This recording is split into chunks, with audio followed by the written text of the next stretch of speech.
Halo semua, pada pertemuan ini kita akan belajar tentang larutan penyangga. Namun, sebelum kita mempelajari materi larutan penyangga, mari kita simak peristiwa berikut ini. Nah, di dalam tubuh kita terjadi proses kimia dan biologi secara bersamaan, misal saat proses peredaran darah. Darah yang mengalir dalam kapiler darah terdiri dari sel darah merah yang mengandung hemoglobin. Hemoglobin ini berfungsi menjaga pH darah agar tetap terkontrol. Jika pH dalam darah berubah, maka akan menimbulkan efek yang berbahaya bagi tubuh manusia. Proses menjaga perubahan pH ini dimulai saat oksigen masuk ke dalam tubuh. Sebagian besar oksigen tersebut akan diikat dengan hemoglobin dan diangkut ke sel-sel jaringan tubuh, mengakibatkan warna darah menjadi merah terang. Sementara itu, darah yang belum teroksidasi oksigen akan berwarna merah gelap. Berikut reaksi oksidasi darah. Asam hemoglobin yang tadinya berwarna gelap, ketika teroksidasi oksigen akan menjadi oksihemoglobin dan berwarna merah terang. Dalam proses metabolisme tubuh menghasilkan CO2. CO2 ini akan bergabung dengan H2O pembentuk H2CO3 atau asam karbonat dalam darah. Terbentuknya H2CO3 mengakibatkan meningkatnya konsentrasi ion H+, sehingga pH berubah menjadi sekitar 4,5. Sementara itu, hemoglobin yang telah melepaskan oksigen akan berubah menjadi basa. Oleh karena itu, hemoglobin akan mampu mengikat kelebihan H+ dan H2CO3 dengan membentuk asam hemoglobin, sehingga pH darah menjadi konstan. Dari situlah kemampuan hemoglobin dalam menjaga pH darah. Dengan demikian terbentuklah sistem penyangga. Berbicara tentang larutan penyangga, mari kita bahas definisi larutan penyangga. Berikut adalah sebuah gelas kimia berisi 10 mili air. Ketika diukur menggunakan pH meter, layar menampilkan angka 7, artinya air memiliki sifat netral. Jika terdapat larutan HCl 0,1 molar diteteskan ke dalam gelas kimia, kemudian kita hitung larutan menggunakan pH meter. pH menunjukkan angka 3, hal ini berarti larutan bersifat asam. Sedangkan jika larutan NaOH 0,1 molar diteteskan ke dalam gelas kimia, kemudian kita hitung larutan menggunakan pH meter, pH menunjukkan angka 10. Hal ini berarti larutan memiliki sifat basa. Dari sinilah dapat diketahui bahwa pH dari air dapat berubah secara signifikan setelah penambahan sejumlah zat asam atau zat basa. Berikut adalah sebuah gelas kimia berisi 10 mili campuran yang terdiri dari larutan asam asetat dan natrium asetat. Kemudian kita ukur pH larutan menggunakan pH meter. Terdapat dalam layar menampilkan angka 4,74 yang berarti larutan ini bersifat asam. Jika larutan HCl 0,1 molar diteteskan ke dalam gelas kimia, kemudian kita hitung larutan menggunakan pH meter, pH menunjukkan angka 4,73. Hal ini berarti bahwa larutan bersifat asam. Jika larutan NaOH 0,1 molar diteteskan ke dalam gelas kimia, kemudian kita hitung larutan menggunakan pH meter, pH menunjukkan angka 4,75. Hal ini berarti bahwa larutan bersifat asam. Dengan demikian, pH dari larutan asam asetat dan natrium asetat dapat dikatakan tidak berubah secara signifikan setelah penambahan sejumlah zat asam atau zat basa. Nilai pH masih relatif sama. Nah, dari percobaan yang telah dilakukan, dapat diketahui bahwa larutan yang memiliki sifat seperti ini dikenal sebagai larutan buffer. Larutan buffer dapat didefinisikan sebagai larutan yang dapat mempertahankan nilai pH-nya setelah penambahan sejumlah zat asam maupun zat basa. Larutan penyangga pada dasarnya memiliki dua macam. Yang pertama yaitu larutan penyangga asam dan yang kedua yaitu larutan penyangga basa. Yang pertama terdapat larutan penyangga asam. Larutan penyangga asam merupakan larutan penyangga yang mengandung asam lemah dan basa konjugasinya. Larutan ini dapat mempertahankan pH pada kondisi asam atau pH kurang dari 7. Komponen larutan penyangga asam yaitu asam lemah dan juga basa konjugasinya. Di sini kita dapat melihat larutan penyangga asam yang berasal dari asam lemah, yaitu asam asetat atau CH3COOH, yang dilambangkan dengan gambar molekul warna hitam merah dan abu-abu. Dan basa konjugasinya yaitu CH3COO- yang dilambangkan dengan molekul warna hijau. Pada larutan penyangga asam terjadi reaksi kesetimbangan yaitu CH3COOH menjadi CH3COO- dan juga H+. Cara pembuatan larutan penyangga asam. Larutan penyangga asam diperoleh dari yang pertama, mencampurkan asam lemah dengan garam basa konjugasinya. Larutan asam asetat CH3COOH merupakan asam lemah. Kemudian, natrium asetat CH3COONa merupakan garam dari asam asetat.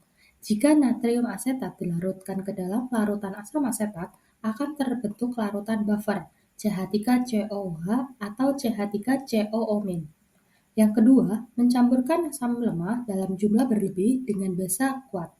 Larutan asam asetat CH3COOH merupakan asam lemah larutan natrium hidroksida. NaOH merupakan basa kuat ketika dua larutan ini dicampur. Ion OH- bereaksi dengan CH3COOH, maka akan terbentuk larutan buffer CH3COOH atau CH3COO-. Jika terdapat CH3COOH sebagai sisa reaktan atau basa lemah dan asam kuat. Berikutnya, mekanisme larutan penyangga asam mempertahankan pH. Yang pertama, pada penambahan sedikit basa atau OH-, kesetimbangan akan bergeser ke arah kanan, yaitu reaksi pembentukan CH3COO-. Ion OH- dari basa kuat akan bereaksi dengan asam lemah membentuk ion asetat, CH3COO-, sehingga konsentrasi CH3COO- akan meningkat.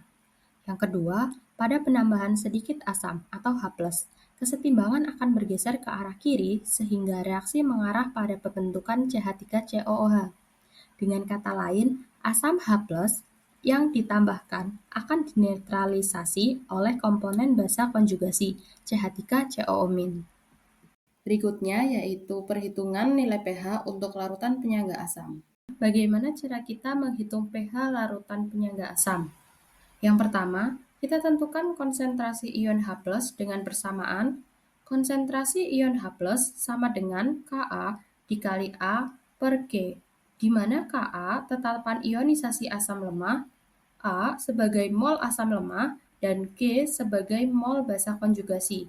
Sebagai contoh untuk larutan penyangga yang terbentuk dari campuran CH3COOH dengan CH3COONa, maka konsentrasi ion H+ adalah Ka dari asam CH3COOH dikali mol CH3COOH dibagi CH3COO-. Setelah menghitung konsentrasi ion H+, maka dapat menghitung pH dengan persamaan pH sama dengan min log H+. Berikutnya, kita memiliki contoh soal untuk larutan penyangga asam.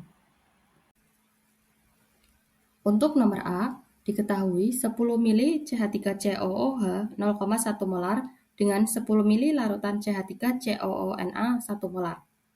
Dengan Ka CH3COOH 1 kali 10 pangkat min 5. Penyelesaiannya, larutan penyangga dengan CH3COOH sebagai asam lemah dan CH3COONa sebagai basa konjugasi. Selanjutnya, kita mencari mol CH3COOH dengan CH3COO- atau CH3COONa. Untuk mol tersebut, kita misalkan dengan huruf A sebagai mol CH3COOH dan G sebagai mol CH3COO- atau CH3COONa. Untuk mol sendiri memiliki rumus volume dikali molaritas. Oleh karena itu, untuk mencari A atau mol CH3COOH, yaitu volume dikali molaritas. Seperti yang kita ketahui, molaritas memiliki satuan milimol per mili, sehingga dihasilkan nilai A sama dengan 1 milimol, sedangkan G sama dengan 10 milimol. Selanjutnya yaitu mencari konsentrasi H+.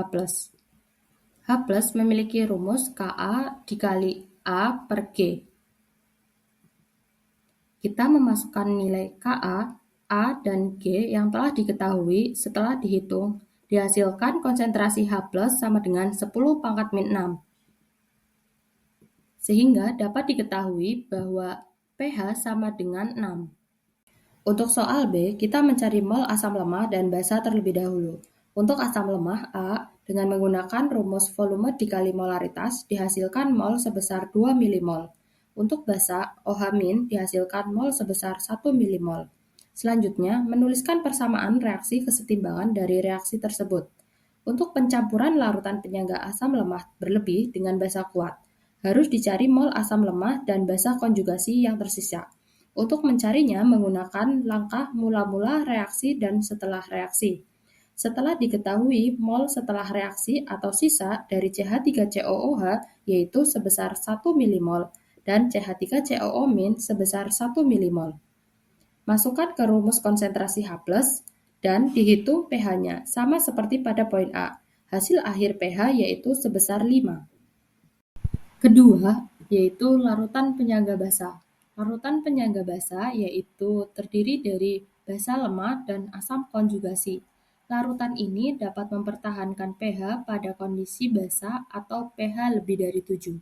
Komponen larutan penyangga basa, yaitu basa lemah dan juga asam konjugasinya. Di sini kita akan memberikan contoh dengan reaksi NH3 dengan air dan menghasilkan NH4+ dan juga OH-. NH3 di sini sebagai basa lemah dan NH4+ sebagai asam konjugasinya.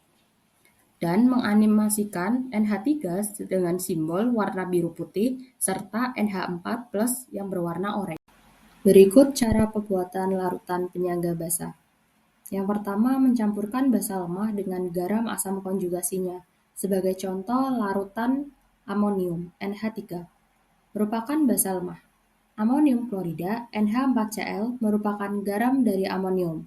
Jika amonium klorida dilarutkan ke dalam larutan amonium, akan terbentuk larutan buffer NH3 atau NH4+. Yang kedua, yaitu mencampurkan basa lemah dalam jumlah berlebih dengan asam kuat, sehingga bereaksi menghasilkan garam asam konjugasinya dari basa lemah. Sebagai contoh, larutan amonium NH3 merupakan basa lemah. Larutan asam klorida atau HCl merupakan asam kuat. Ketika dua larutan ini dicampur, ion H+ bereaksi dengan NH3, maka akan terbentuk larutan buffer NH3 atau NH4+, jika terdapat NH3 sebagai sisa reaktan. Selanjutnya yaitu mekanisme larutan penyangga basa mempertahankan pH. Yang pertama, penambahan basa OH-, kesetimbangan akan bergeser ke arah kiri, sehingga reaksi mengarah pada pembentukan NH3 dan air. Dengan kata lain, basa yang ditambahkan akan dinetralisasi oleh komponen asam konjugasi atau NH4+. Pada penambahan H+ atau asam, kesetimbangan akan bergeser ke arah kanan, sehingga mengarah pada pembentukan NH4+. Ion H+ dari asam kuat akan bereaksi dengan basa lemah membentuk ion NH4+, sehingga konsentrasi NH4+ akan meningkat. Selanjutnya yaitu perhitungan nilai pH pada larutan penyangga basa. Berikutnya, bagaimana cara kita menghitung pH larutan penyangga basa? Pertama, kita tentukan konsentrasi ion OH- dengan bersamaan. Konsentrasi ion OH- sama dengan Kb dikali A per G, di mana Kb tetapan ionisasi basa lemah, A mol basa lemah, dan G mol asam konjugasi.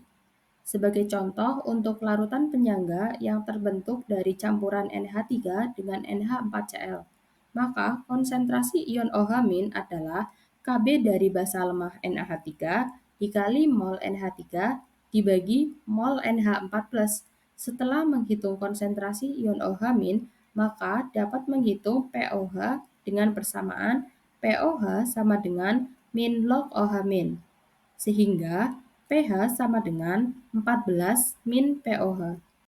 Contoh soal larutan penyangga basa. Tentukan pH larutan penyangga yang dibuat dengan mencampurkan 40 mili NH3 0,1 molar dengan 4 mili larutan NH4Cl 0,1 molar. Kb NH3 1 kali 10 pangkat min 5. Penyelesaiannya, larutan penyangga dengan NH3 sebagai basa lemah dan NH4Cl sebagai asam konjugasi. Selanjutnya, kita mencari mol NH3 dengan NH4+ dan NH4Cl. Untuk mol tersebut, kita misalkan dengan huruf B sebagai mol NH3 dan G sebagai mol NH4+ atau NH4Cl. Setelah dihitung, dihasilkan B sama dengan 4 milimol dan G 0,4 milimol. Selanjutnya yaitu mencari konsentrasi OH-.